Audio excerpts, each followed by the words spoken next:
नमस्कार दोस्तों, आप सबका मेरे इस YouTube चैनल पे बहुत-बहुत स्वागत है। अगर आपने अभी तक चैनल को सब्सक्राइब नहीं किया है, तो जल्दी से चैनल को सब्सक्राइब कर लीजिए ताकि अगर मैं जब भी नई वीडियो डालूँ, तो आपको उसका नोटिफ़िकेशन आ जाए। और कि जो ऋग्वैदिक काल के लोग थे, सामाजिक जीवन उनका किस प्रकार का था, परिवार की व्यवस्था क्या थी और जो लोग थे, मनोरंजन के साधन कौन-कौन से थे, उनका खान-पान क्या था, उनका जो है वस्त्र, किस प्रकार के वह वस्त्र पहनते थे।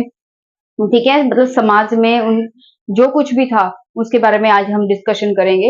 और तो पहले हम ऋग्वैदिक काल के सामाजिक विकास के बारे में चर्चा करेंगे।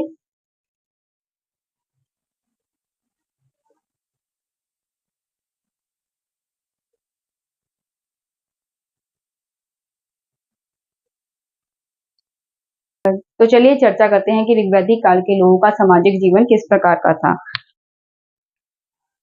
सबसे पहले जो है, अगर बात करते हैं परिवार की, तो उस समय जो है पितृसत्तात्मक परिवार था। पितृसत्तात्मक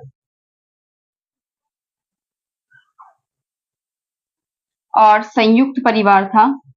संयुक्त परिवार।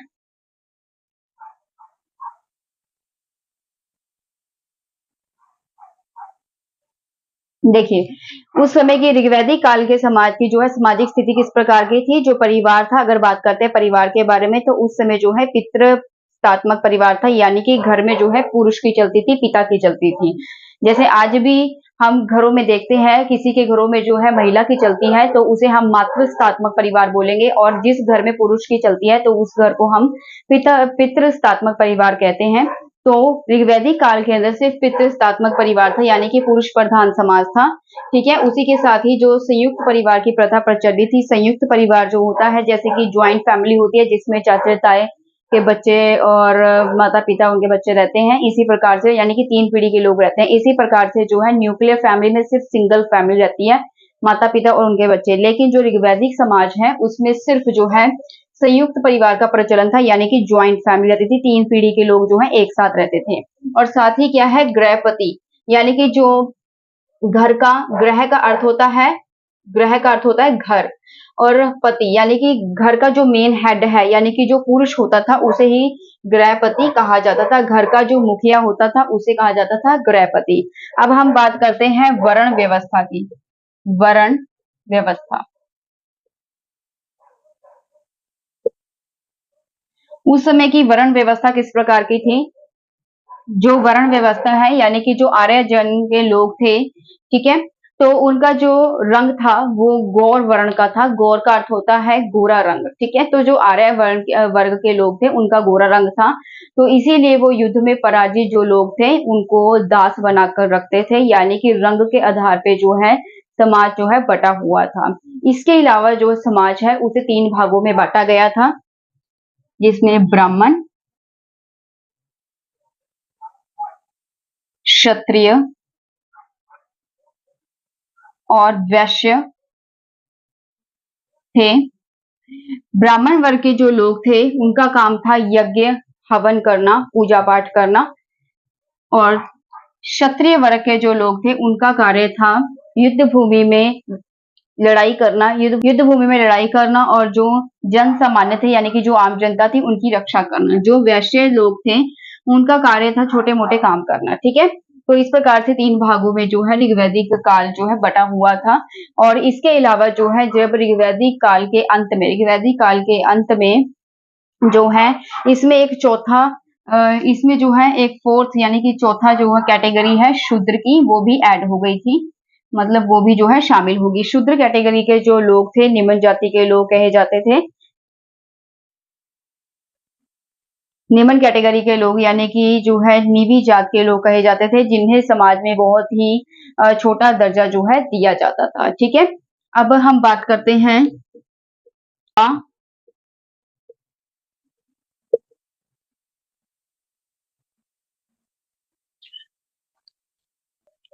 विवाह को उस समय में जो है सबसे महत्वपूर्ण संस्कार माना जाता था, और विवाह का मुख्य जो उद्देश्य था वो था पुत्र प्राप्ति का।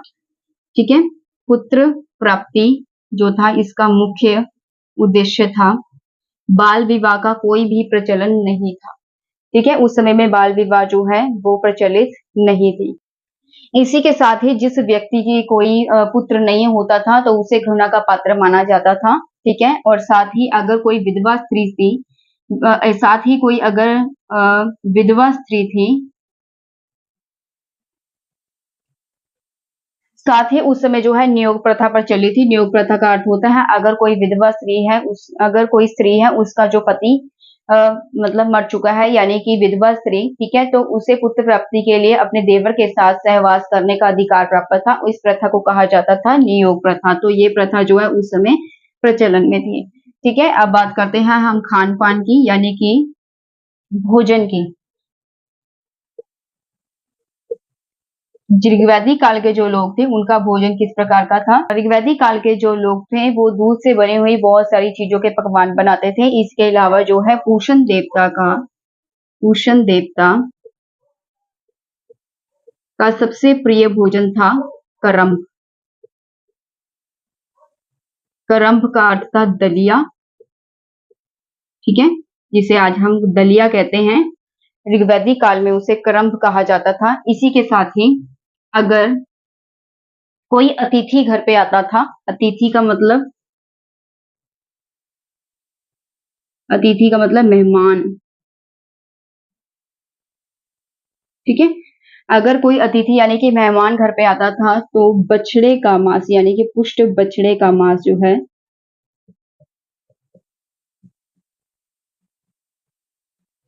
बनाया जाता था।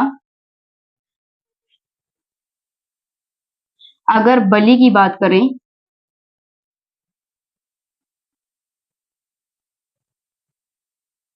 अगर देवताओं को बलि अगर दी जाती थी तो भेड़ और बकरी की बलि दी जाती थी, ठीक है। तो यानी कि जो पूषण देवता है उसका सबसे फेवरेट जो फूड है, यानी कि उसका जो मनपसंद खाना था करम्ब, यानी कि दलिया। अगर कोई अतिथि मेहमान घर पर आता था तो उसके सत्कार के लिए जो बछड़े का मांस घर पे पकाया जाता था। और अगर किसी देवता को खुश करना होता था, देवता को बलि देनी होती थी, तो भेड़ और बकरी की जो है बलि दी जाती थी।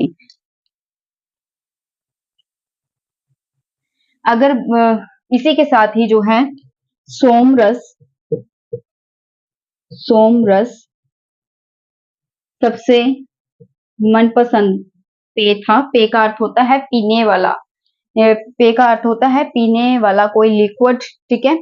तो उस समय के जो लोग थे वो सोमरस को पीना बेहद पसंद करते थे। ये एक पेय पदार्थ था, यानी पीने वाला पदार्थ था। और इसी की महिमा में जो है, सोमरस की महिमा में पूरा जो है ऋग्वेद में जो है, इसकी महिमा में ऋग्वेद में पूरा जो 9वां मंडल है वो लिखा गया है। जो सोमरस है, सोमरस, ठीक है, ये कहाँ से मिलता था। तो जो सोमरस है ये हिमालय के मूजवंत शिखर, जैसे हमने पिछली वीडियो में पढ़ा था कि जो सोमरस है वो हिमालय के एक चोटी है मूजवंत जिसका नाम है, ठीक है। तो वहां पे जो है ये सोमरस पाया जाता था। सोम एक वनस्पति थी, यानी एक जिससे सोम एक वनस्पति थी जिससे ये जो है रस तैयार किया जाता था, ठीक है। और इस तो सोमरस जो है हिमालय के मूजवंत शिखर पर गौरी नदी के तट पर ये मतलब जो है ये सोमरस पाया जाता था, ठीक है। इसकी महिमा में ऋग्वेद में पूरा 9वां मंडल जो है गाया गया। अब हम बात करते हैं वस्त्रों की। वस्त्र, उस समय के जो लोग थे वो किस प्रकार के वस्त्र पहनते थे, कपड़े पहनते। तो ऋग्वैदिक काल के जो लोग थे वो किस प्रकार के वस्त्र पहनते थे, वह ऊन के वस्त्र पहनते थे या फिर मृग चरम के। मृग का अर्थ होता है हिरण, ठीक है। चरम यानी कि हीरे के जो चमड़े हैं उससे बने हुए वस्त्र पहनते थे या फिर ऊन के वस्त्र पहनते थे। इसके अलावा जो है उनके वस्त्र 3 भागों में बटे हुए थे, ठीक है, नीवी जैसे कि नीवी, वास और अधिवास, ठीक है। तो इस प्रकार से जो है वस्त्र को जो है 3 भागों में बांटा गया था, नीवी, वास और अधिवास। नीवी वस्त्र कौन से होते थे, तो नीवी वस्त्र कौन से होते थे, जो अंदरूनी वस्त्र होते थे, ठीक है। अंदरूनी वस्त्रों को अंदरूनी वस्त्रों को नीवी वस्त्र कहा जाता था। वास जो थे यह मुख्य वस्त्र थे, मेन जो कपड़े थे, मुख्य वस्त्र जो हम डालते हैं, ठीक है। और जो अधिवास थे यह ओढ़कर धारण करने वाले कपड़े थे, ओढ़कर धारण करने वाले, ठीक है। जैसे हम शाल वगैरह ले लेते हैं, ठीक है, इसी प्रकार से ये ओढ़कर धारण करने वाले कपड़े थे। वास जो है मुख्य वस्त्र जो हम ऊपर कपड़े डालते हैं, नीवी वस्त्र जो थे अंदरूनी वस्त्र थे, ठीक है। इसी प्रकार से किया है। और जो ऋषि मुनि होते थे वो पशुओं के चमड़े से बने हुए वस्त्र पहनते थे, और जो नृत्यकाएं होती थी यानी कि जो नृत्य और जो नृत्यकाएं होती थी वह कढ़ाई वाले वस्त्र पहनती थी।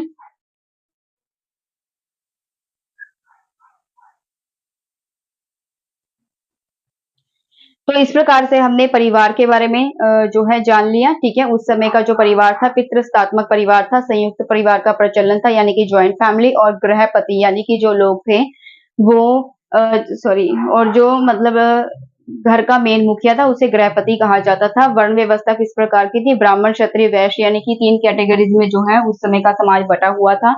इसी के अलावा जो है जब ऋग्वेद समाज के अंतिम समय में, ठीक है, तो शूद्र कैटेगरी जो है 4th कैटेगरी इसके साथ ज्वाइंट कर दी गई थी। शूद्र कैटेगरी में जो नीवी जात के लोग थे वो शामिल थे, ठीक है, और जो उन्हें समाज में सत्कार प्राप्त नहीं था, ठीक है। और फिर विवाह की जो प्रथा थी उसमें जो है पुत्र विवाह की प्राप्ति, तो विवाह जो था उस समय विवाह का मेन मकसद था पुत्र प्राप्ति, ठीक है, यानी कि और अगर किसी व्यक्ति के पुत्र नहीं होता था तो उसे घृणा का पात्र समझा जाता था, समाज में उसे घृणा से देखा जाता था। और उस समय में नियोग प्रथा प्रचलित थी। अगर कोई विधवा स्त्री थी जिसका पति नहीं है तो उसे जो है देवर के साथ संयोग कर मतलब पुत्र प्राप्ति की जो अधिकार प्राप्त था, तो उस प्रथा को हम नियोग प्रथा कहते हैं। इसी के साथ ही जो भोजन की व्यवस्था थी किस प्रकार की थी कि जो पूषण देवता है, ठीक है, वो क्रम्भ का जो भोजन है उनका फेवरेट फूड था, यानी कि जो है उसका मनपसंद भोजन था जिसे हम दलिया के नाम से जानते हैं। अगर कोई अतिथि यानी कि मेहमान घर पर आता था तो उसके आगमन के लिए सत्कार के लिए बछड़े का मांस बनाया जाता था। और अगर देवताओं की बात करें तो देवताओं को बलि देने के लिए भेड़ और बकरी के मांस का इस्तेमाल किया जाता था, ठीक है। और जो अगर पेय की बात करें, पेय का अर्थ होता है कोई लिक्विड चीज पीने वाली, ठीक है, तो सोम रस जो है उस समय में लोगों का मनपसंद जो है पेय पदार्थ था, ठीक है। और इसकी प्रशंसा में जो है सोमरस की प्रशंसा में पूरा ऋग्वेद में 9वां मंडल जो है लिखा गया, जिसमें टोटल 114 जो है सुक्कत है, 114 सुक्कत है इसमें, ठीक है। और जो वस्त्र है लोग उस समय ऊन और मृग यानी कि हिरण के चमड़े से बने हुए कपड़े पहनते थे। और वस्त्र को इसी के साथ ही वस्त्र को 3 भागों में बांटा गया था। नीवी यानी कि अंदरूनी वस्त्र होते थे, और वास यानी कि जो मुख्य वस्त्र होते थे। अधिवास का अर्थ होता है जो ओढ़कर धारण करने वाले वस्त्र होते थे, ठीक है। अगर हम आभूषण की बात करें, आभूषण यानी कि गहने, ठीक है, तो स्त्रियां और पुरुष दोनों ही सोने के गहने का इस्तेमाल करते थे, ठीक है। अगर हम आभूषण की बात करते हैं तो स्त्रियां और पुरुष दोनों ही सोने और बहुमूल्य जो है गहनों का इस्तेमाल करते थे। और जो स्त्रियां थी वो गले में हार, करण में पर्वत बाली, ठीक है, हाथ में अंगूठी जिसे हम खादी भी कहते हैं, खादी उस समय में उसे खादी कहा जाता था, ठीक है, इस्तेमाल करती थी। करण का अर्थ होता है कान। और पर्वत बाली किस प्रकार की होती थी? जैसे ये बाली है और उसके बीच में इस प्रकार से पर्वत बना हुआ है, ठीक है, आपने देखी होगी इस तरह की बालियां भी होती हैं, ठीक है। और इसी के साथ ही जो पुरुष थे, अब बात करते हैं केश की, यानी कि बालों को किस प्रकार से सजाते थे जो ऋग्वैदिक काल के लोग थे। उस समय पुरुष और स्त्रियां दोनों ही बालों में तेल लगाकर कंघी करते थे। और जो स्त्रियां वो जूड़ा करती थी और चोटी बनाती थी। आज भी ये प्रचलन है, ठीक है, इन चीजों का। और जो पुरुष थे वो दाढ़ी मूछ बनवाते थे, दाढ़ी और मूछ बनवाते थे। इसी के साथ ही वो जो है, इसी के साथ ही वह इस तरह इसी के साथ ही वह दाढ़ी और मूछ बनाने के लिए खुर का इस्तेमाल करते थे। खुर, खुर का अर्थ होता है उस्तरा, उस्तरे का इस्तेमाल करते, वह खुर का इस्तेमाल करते थे, यानी कि उस्तरे का इस्तेमाल करते थे। अब है मनोरंजन।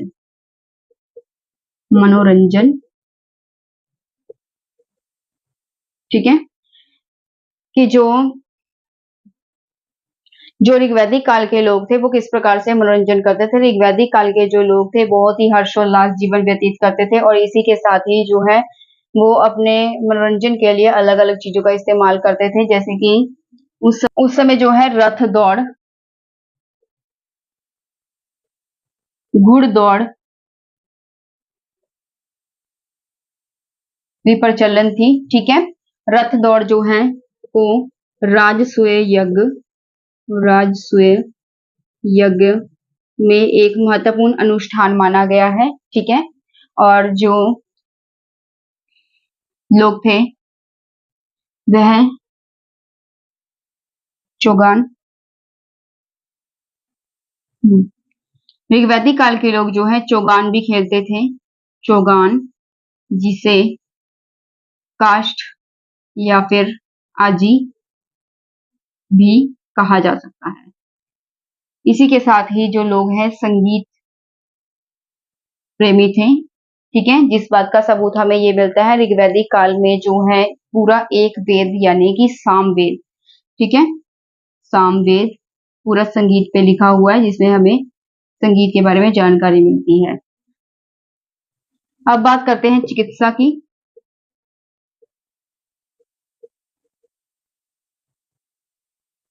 जो अश्वनी को एक चिकित्सक के रूप में माना था। चिकित्सक का अर्थ होता है डॉक्टर। उस समय में जो अश्वनी है उसे एक चिकित्सक माना जाता था, क्योंकि अश्वनी ने जो है विषकला के कटे पैर की जगह पे धातु का पैर लगाया था। और इसी के साथ ही जो है उस समय में वेद मंत्रों से, जड़ी बूटियों से लोगों का उपचार किया जाता था, ठीक है।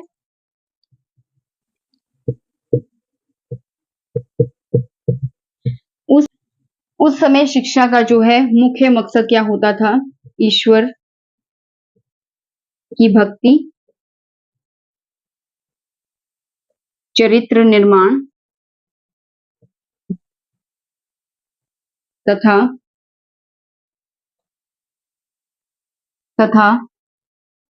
सामाजिक कर्तव्यों का बोध, ठीक है। तो यानी कि शिक्षा का मेन मकसद क्या होता था, उद्देश्य क्या होता था? ईश्वर की भक्ति की तरफ लोगों का ध्यान लेके जाना, उनके चरित्र का निर्माण करना, एक अच्छे उनको इंसान बनाना और समाज में जो उनके कर्तव्य है, रिस्पॉन्सिबिलिटीज हैं, ठीक है, उनका उन्हें बोध करवाना, उनको अपने रिस्पॉन्सिबिलिटीज के बारे में ज्ञात करवाना।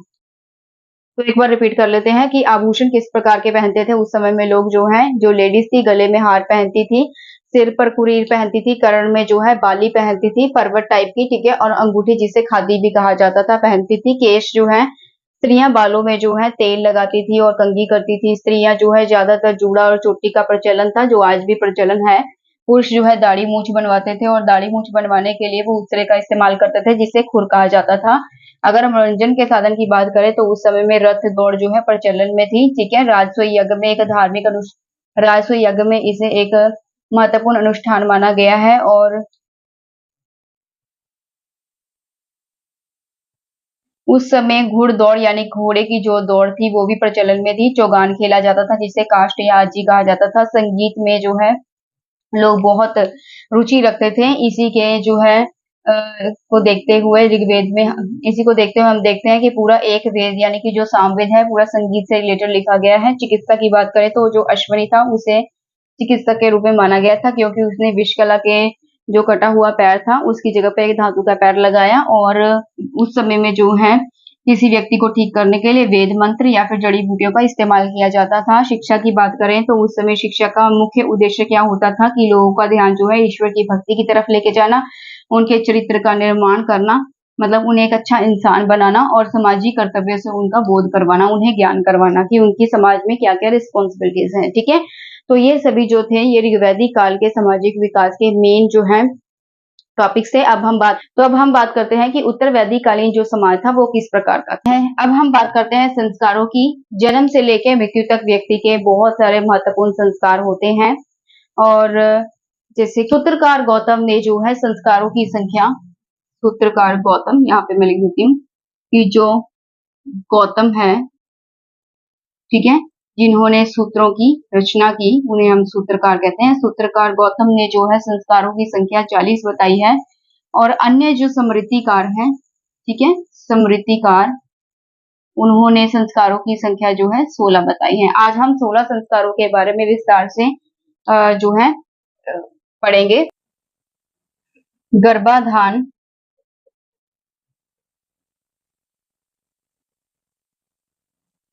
गर्भाधान जो है वो प्रथम संस्कार है, ठीक है। इसके अनुसार जो है रात के समय ये जो कार्य था उपयुक्त माना जाता था और दिन के समय ये कार्य जो है वर्जित माना जाता था। ऐसा माना जाता था कि दिन में जो है गर्भ धारण करने वाली स्त्री से दुर्बल अल्पायु जो है संतान की प्राप्ति होती थी, ठीक है। तो यानी कि गर्भाधान करने के लिए जो है रात्रि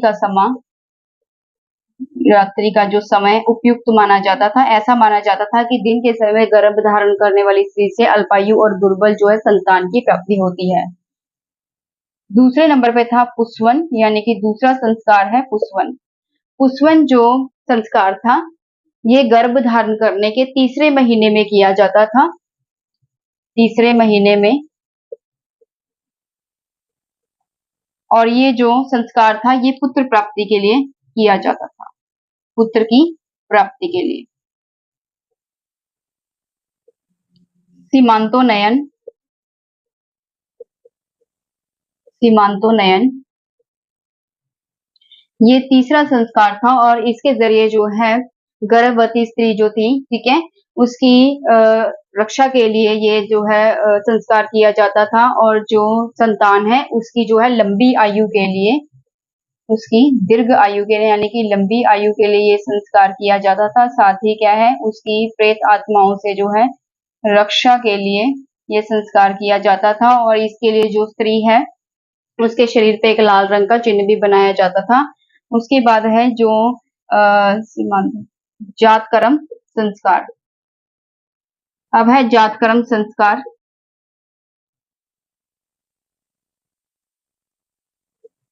जातकर्म संस्कार में जो है बच्चे के जन्म से पूर्व ही, बच्चे के जन्म के तत्काल बाद ही उसकी नाल काटने के साथ ही उसे घृत यानी कि मधु या शहद चटाया जाता था और क्या है कि मधु चटाया जाता था और इसमें जो है बच्चा पहली बार माँ का स्तनपान करता था, स्तनपान करता था। अब है नामकरण संस्कार। ये संस्कार जो है बच्चे के 10वें जन्म के, ये संस्कार बच्चे के जन्म के 10वें दिन या फिर 12वें दिन किया जाता था। उसका जो है नाम रखा जाता था, ठीक है, और उसका जो नाम है मतलब उसके वर्ण के अकॉर्डिंग रखा जाता था। वर्ण के अकॉर्डिंग यानी कि समाज में जो वर्ण के आधार पर समाज को बांटा गया था उसके आधार पर ही उसका बच्चे का नाम रखा जाता था। जैसे कि अगर ब्राह्मण वर्ग में कोई संतान की उत्पत्ति हुई है, ठीक है, तो उसका जो नाम था वो मंगल सूचक रखा जाता था, यानी कि उसके नाम के पीछे जो है शर्मा रखा जाता था।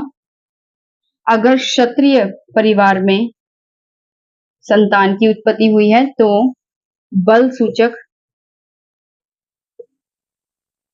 यानी कि उसके नाम के पीछे वर्मा लगा होता था। अगर वैश्य के घर पे संतान की उत्पत्ति हुई है तो उसे धन सूचक, उसका जो नाम है वो धन सूचक होना चाहिए था, यानी कि उसके नाम के पीछे गुप्त रखा जाता था। अगर शूद्र जाति में किसी के घर संतान की उत्पत्ति हुई है तो उसका जो है निंदा सूचक, उसका जो नाम है वो निंदा सूचक, यानी कि उसके नाम के पीछे जो है दास यानी कि गुलाम, जिसे हम नौकर भी कहते हैं, ठीक है, ये वर्ड रखे जाते थे उनके नाम के आधार पर। उनका जो नाम है, ठीक है, वो उनके जात के आधार पे रखा जाता था, ठीक है। जैसे कि 6 नंबर पे है निष्कर्मण। निष्कर्मण यह संस्कार तीसरे या चौथे माह में किया जाता था। अन्नप्राशन। अन्नप्राशन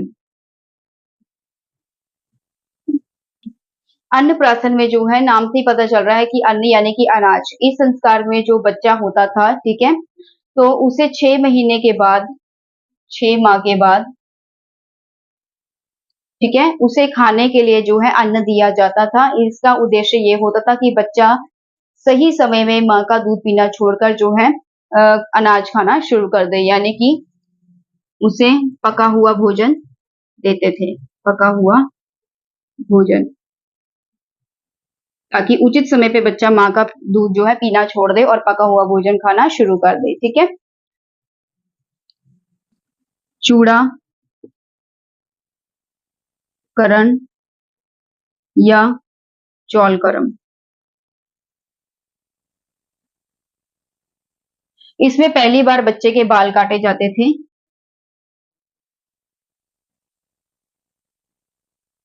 ठीक है, और 3 साल बाद यानी कि 3 वर्ष बाद, 3 वर्ष की अवस्था में उसका मुंडन होता था, ठीक है।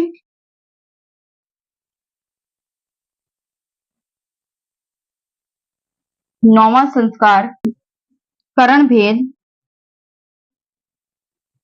ये संस्कार जो है 5 वर्ष की अवस्था में, 5 वर्ष की अवस्था में होता था, और इसमें आंत्र वृद्धि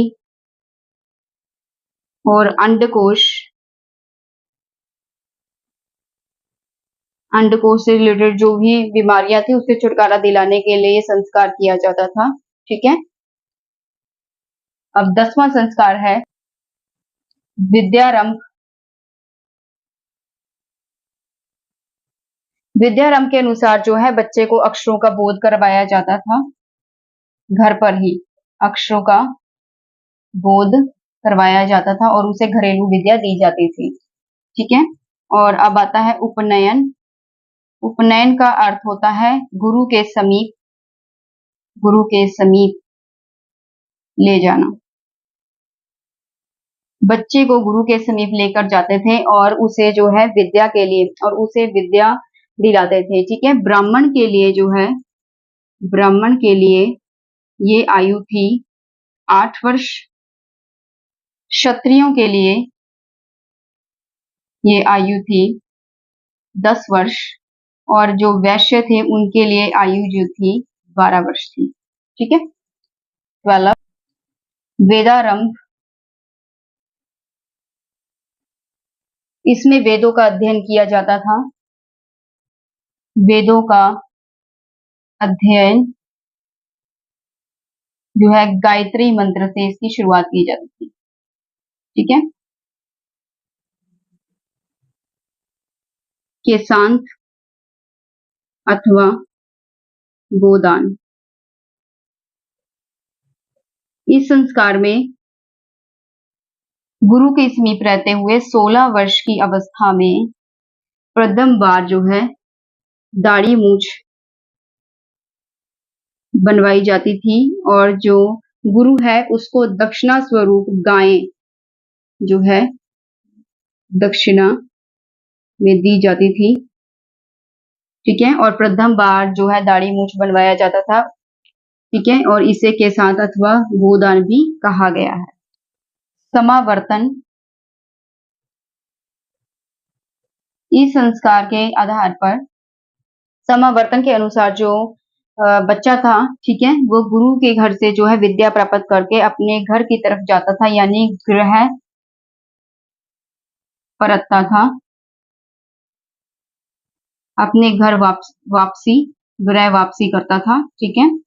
मतलब पूरा अध्ययन करके, शिक्षा ग्रहण करके अपने घर जाता था, और साथ ही और यह गृहस्थ आश्रम में प्रवेश करने की अनुमति देते थे।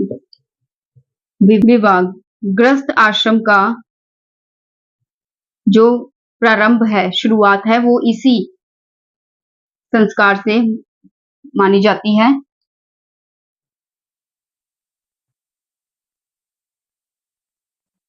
गृहस्थ आश्रम का प्रारंभ इसी से होता है। अंत्येष्टि संस्कार, इस संस्कार में जो व्यक्ति था, ठीक है, अंत्येष्टि संस्कार, इस संस्कार में जो व्यक्ति, इस संस्कार में यह अंतिम संस्कार है, ठीक है। अब हमने 16 संस्कार के बारे में डिस्कशन किया है। सबसे पहले नंबर पे आता है गर्भाधान, ठीक है। जो गर्भाधान है, जैसे तो जो सूत्रकार गौतम है, जिसने सूत्रों की रचना की थी, ठीक है, उन्होंने संस्कारों की संख्या 40 बताई, यानी 40 बताई है, और जो स्मृतिकार है, उन्होंने संस्कारों की संख्या जो है 16 बताई है। और आज हम 16 संस्कारों के बारे में डिस्कशन करेंगे। पहले नंबर पे है गर्भाधान, ठीक है। गर्भाधान के लिए जो है रात का समय उपयुक्त माना जाता था। दिन के सारे समय ये जो कार्य था वर्जित माना जाता था, ठीक है। और ऐसा माना जाता था कि दिन के समय गर्भ धारण करने वाली स्त्री से जो है दुर्बल और अल्पायु जो है, दुर्बल जो है संतान की प्राप्ति होती है। और जो पुंसवन है, ये सेकंड नंबर का संस्कार है। पुंसवन जो है ये है गर्भाधान के तीसरे माह में किया जाता था, और ये पुत्र की प्राप्ति के लिए किया जाता था। उसके बाद है सीमांतोन्नयन। सीमांतोन्नयन जो है ये तीसरा संस्कार था, और ये बच्चे की लंबी आयु के लिए और जो है भूत प्रेत या आत्माओं से रक्षा के लिए ये संस्कार जो है मतलब किया जाता था। और इसके लिए जो है स्त्री के मतलब हाथ पे लाल रंग का चिन्ह बनाया जाता था। और साथ ही जो है जातकर्म संस्कार, जातकर्म संस्कार जो है बच्चे के जन्म के तुरंत बाद ही किया जाता था। बच्चे को मधु यानी कि शहद चटाया जाता था, और बच्चा प्रथम बार जो है माँ का स्तनपान करता था, ठीक है। उसके बाद है पांचवा संस्कार, नामकरण संस्कार। ये जो है संस्कार 10 या फिर 12 दिन बाद जो है बच्चे का नाम जो है इसमें रखा जाता था, ठीक है। जो ब्राह्मण के परिवार में अगर किसी बच्चे का, किसी संतान का जन्म हुआ है, तो उसका जो नाम है वो उसके वर्ण का घोतक होना चाहिए, यानी कि उसका जो नाम है मंगल सूचक होना चाहिए। उसके नाम के बीच में शर्मा वर्ण होना चाहिए। अगर क्षत्रिय के परिवार में किसी बच्चे का जन्म हुआ है, तो उसका जो नाम है वो बल सूचक होना चाहिए, ठीक है। और उसके नाम के पीछे जो है वर्मा वर्ण लिखा होना चाहिए। अगर कोई वैश्य है, ठीक है, वैश्य के घर में अगर किसी संतान की उत्पत्ति हुई है, तो उसे जो है, तो उसे उसका जो नाम है वो धन सूचक होना चाहिए। उसके नाम के पीछे जो है गुप्त वर्ण लिखा होना चाहिए। अगर शूद्र के घर पे बच्चे का जन्म हुआ है, तो उसका जो नाम है वो निंदा सूचक होना चाहिए। उसके नाम के पीछे दास जो है वर्ण लिखा होना चाहिए, ठीक है।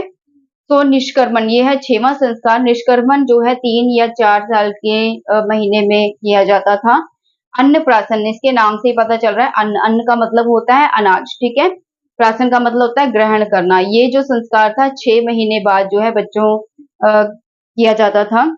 ये संस्कार 6 महीने बाद किया जाता था। इसके अनुसार बच्चे को पका हुआ भोजन जो है खिलाया जाता था प्रथम बार था। देखिए नाम से पता चल रहा है अन्नप्राशन। अन्न का अर्थ होता है अनाज, यानी बच्चा उचित समय पे माँ का दूध पीना छोड़कर पका हुआ भोजन यानी भोजन खाना शुरू करता था। उसके बाद है चूड़ाकरण या चौलकर्म। चूड़ाकरण या चौलकर्म में क्या होता था, बाल काटना, ठीक है। बच्चा प्रथम बार जो है बाल कटवाता था, और उसके बाद 3 साल की उम्र में उसका मुंडन किया जाता था। उसके बाद है करण भेद।